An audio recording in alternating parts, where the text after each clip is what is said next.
Parliament house में मैंने नरेंद्र मोदी जी और अदानी जी के रिश्ते के बारे में सच्चाई बोली। हिंदुस्तान के धन को किस प्रकार लूटा जा रहा है, ये सच्चाई पार्लियामेंट के रिकॉर्ड से मिटा दी गई। बिना एक्सपीरियंस के कोई भी बिजनेस शुरू करना और उस बिजनेस में देश के सबसे बड़े कॉन्ट्रैक्ट उठा लेना, प्रधानमंत्री जी ये जादू सिर्फ अदानी जी के लिए। नवंबर 2018 को प्रधानमंत्री नरेंद्र मोदी की अध्यक्षता में केंद्रीय मंत्रिमंडल की एक बैठक ने पब्लिक प्राइवेट पार्टनरशिप के तहत 6 हवाई अड्डों को प्राइवेटाइज करने के प्रस्ताव को इन प्रिंसिपल अप्रूवल दे दिया।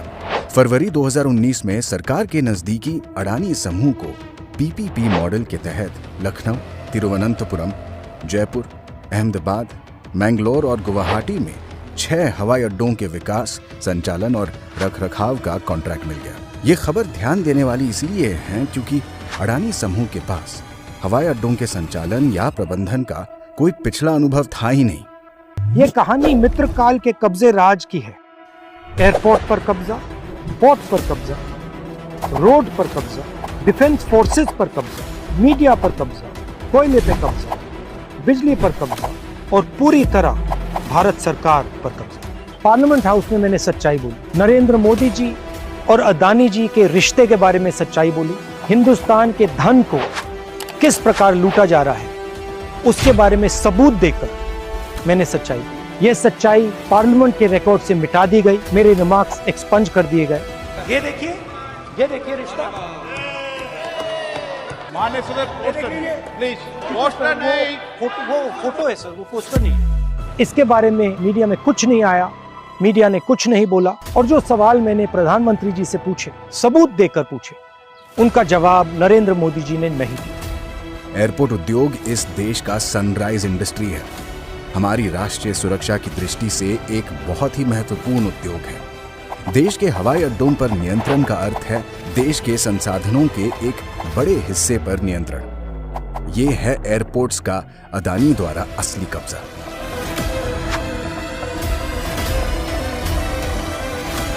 यूपीए सरकार के लिए हवाई अड्डों के निजीकरण का विचार उनके बुनियादी ढांचे और सेवाओं में सुधार के लिए निजी निवेश लाना था, जिससे यात्रियों को बेहतर यात्रा का अनुभव मिले। मैं बिजनेस के खिलाफ नहीं हूं, मैं प्रो बिजनेस हूं, मगर मैं मोनोपोली के खिलाफ हूं और मैं जादू के खिलाफ हूं। कौन सा जादू? 609 से 2 का जादू, 4 से 14 का जादू, 0 से 6 का जादू। वो कहते हैं ना, हर किसी को मुकम्मल जहां नहीं मिलता, ये प्रधानमंत्री के फेवरेट मित्र पर लागू नहीं होता। उन्हें जमीन, समुद्र, आसमां सब कुछ है मिलता। एक व्यक्ति जिसने एयरपोर्ट कभी नहीं चलाया, जो एयरपोर्ट बिजनेस को समझता ही नहीं है, उसको हिंदुस्तान के सबसे प्रॉफिटेबल एयरपोर्ट पकड़ा दिए गए। सरकार झुक गई और अडानी समूह के पक्ष में नियम बदल दिए गए। कॉन्ट्रैक्ट के लिए बोली लगाने से पहले और बोली लगाने के बाद हवाई अड्डा क्षेत्र में पूर्व अनुभव की आवश्यकता को खत्म कर दिया गया। दूसरा सवाल, एक ही व्यक्ति को 6 एयरपोर्ट्स क्यों दिए गए? नियम था कि एक व्यक्ति को ज्यादा से ज्यादा 2 एयरपोर्ट दिए जाए। ये 6 हवाई अड्डा विकास परियोजनाएं हाईली कैपिटल इंटेंसिव हैं और इसमें प्रोजेक्ट फेलियर्स होने की संभावनाएं भी हैं। और यदि कोई परियोजना विफल होती है तो विफल परियोजनाओं को लेने के लिए अन्य सक्षम बोलीदाता उपलब्ध होने चाहिए। एक और सवाल, जब यह निर्णय लिया गया, airport authority of India, union, finance ministry और नीति आयोग सब ने ऑब्जेक्ट किया और कहा कि यह निर्णय गलत है। इनके ऑब्जेक्शन को किसने ओवरटर्न किया और क्यों? जो कंसेशन 30 साल का था उसे 50 साल का क्यों किया गया? और जो रेवेन्यू मॉडल था उसको क्यों बदला और किसने बदला? आखिरी जादू, मुंबई एयरपोर्ट, हिंदुस्तान के एयरपोर्ट्स की सोने की चिड़िया।